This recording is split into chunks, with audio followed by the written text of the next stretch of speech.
हाँ, तो question number 2 जो है वो अपना क्या है, so that any positive odd integers is of the 6q+1 6q+3 6q+5। इसको हमें ओड इंटीजर प्रूफ करना है। तो पहले मुझे ये बताइए आप कि इसमें मैं Euclid division lemma word use में लूं या यूक्लिड डिवीजन एल्गोरिथम, क्या लूंगा?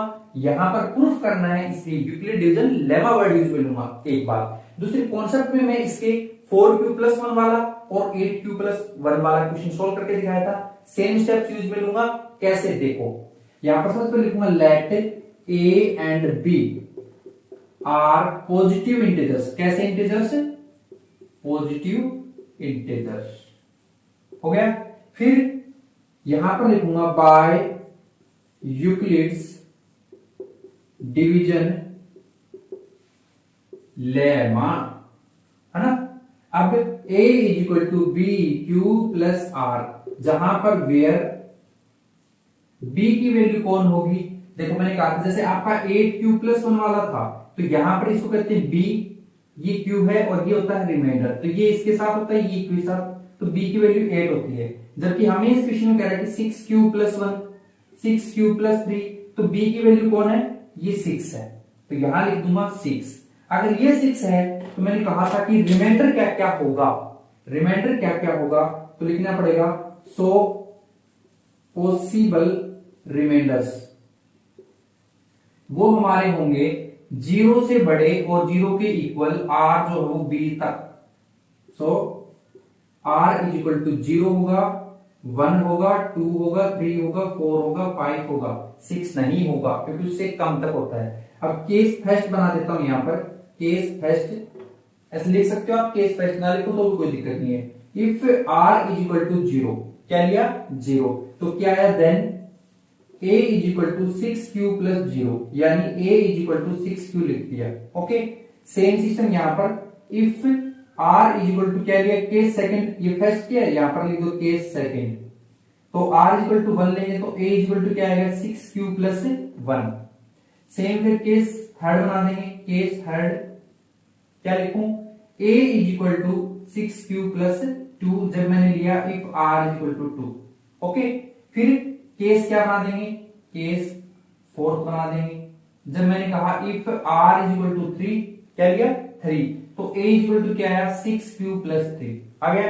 फिर क्या लूं? केस फिफ्थ, क्या लिखूं इसमें? If r is equal to 4, ये देखो बार बार 0 1 2 3 4 5 ये रिमाइंडर रखने होते हैं, तो यहां पर क्या आएगा? a is equal to 6q+4 आएगा। फिर क्या लूं? 5 लेता हूं, if r is equal to 5, ये केस आपका 6 हो गया। Then a is equal to 6q+5 आ जाएगा। देखो मैंने 0 रख दिया, 1 रख लिया, 2 3 4 5 पांचों केस रख लिए। अब लास्ट में मैं यहां पर लिख देता हूं इसका स्टेटमेंट कि देयरफॉर कौन से नंबर जिनके लास्ट में 0 है, जिनके लास्ट में 2 है, 4 है, वो 2 से डिवाइड होंगे और स्टेटमेंट लिख देंगे कि देयरफॉर 6q 6q+2 6q+4, ये वो नंबर चूज किए जिनके रिमाइंडर मेरे पास या तो 0 है या 2 है, 4 6 8 वाले आर डिविजिबल बाय 2। किससे डिवाइड हो रहे हैं? 2 से। So even positive integer, even positive integer. Okay, same यहां पर दोबारा लिख देंगे, बट जो बच गए जैसे 6q लिख दिया लेकिन 6q+1 नहीं लिखा ना, तो यहां लिख दूंगा 6q+1। फिर 2 लिख रखा है, देखो 6q+2, 3 को नहीं लिखा तो ये लिख दूंगा 6q+3। फिर मैंने 4 को लिख रखा है ना, 6q+4, 5 वाले को लिख दूंगा कि 6q+5 are not divisible, are not divisible by 2। So odd positive integer, क्या हो जाएगा? Odd positive integer. क्लियर है? तो इस तरीके से हम इसे सोल्व कर सकते हैं। कहीं कहीं पर ये वाले फॉर्मेट नहीं लिखकर ऐसा भी करते हैं कि ये जो 6q है इसे मैं ले लिया a is equal to 2 into 3q, लिख सकता ना, देखो 2 3 जा 6 ही होता है, तो यहां पर लेट कर लूंगा, लेट 3q जो है इसे मैं m मान लू, तो यहां इसकी जगह m पुट करूं, क्या आ गया? 2m, इसका मतलब 2 इसका मल्टीप्लाई में आ रहा है, तो ये कैसा हो गया? यहां लिखूंगा सो इवन, कैसा हो गया? इवन। ऐसे ही इसके अंदर कुछ कॉमन आ रहा है, कुछ कॉमन नहीं आ रहा, लेकिन इस पार्ट से कॉमन आ रहा है। कौन आ रहा है? 2। कॉमन निकालो तो a इज इक्वल टू 2, यहां बचा क्या? 3q plus 1। इस ब्रैकेट को m लेट कर लिया, इस ब्रैकेट को m, तो क्या आ जाएगा? 2m। ऐसे ही इसके अंदर कुछ कॉमन आ सकता है, आप कह रहे कॉमन आ सकता है, कौन आएगा? 3। तो अंदर क्या बचा? 2q प्लस 1, है ना।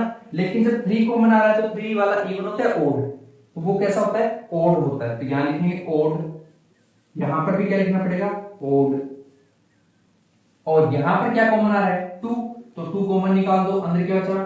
3q प्लस 2, इसको लेट कर लो m, तो क्या आ जाएगा? 2m, है ना। सेम इसके अंदर कुछ कॉमन आ रहा है? कुछ नहीं आ रहा, तो यहां पर लिख देंगे इवन और यहां पर लिख देंगे ओड। तो आप चाहो तो पर्सनली सेपरेट भी इवन ऑड ऐसे प्रूफ कर सकते हो, या फिर मेरा तो यही कॉन्सेप्ट होता है कि मैं इनको पर्सनली न करके एक साथ ये करके दिखाता हूं। इस फॉर्मेट को मैं नहीं करता कभी भी, ओके। लेकिन कुछ टीचर्स, कुछ बुकें ऐसे भी करके दिखाती हैं, हम ऐसे नहीं करेंगे, हम तो डायरेक्ट ही कर लेंगे, जैसे ये स्टेटमेंट लिखा हुआ ना इस तरीके से, ओके। तो आप सीधा करोगे तो अच्छा रहेगा, ओके। अब मूव करते हैं नेक्स्ट क्वेश्चन की तरफ।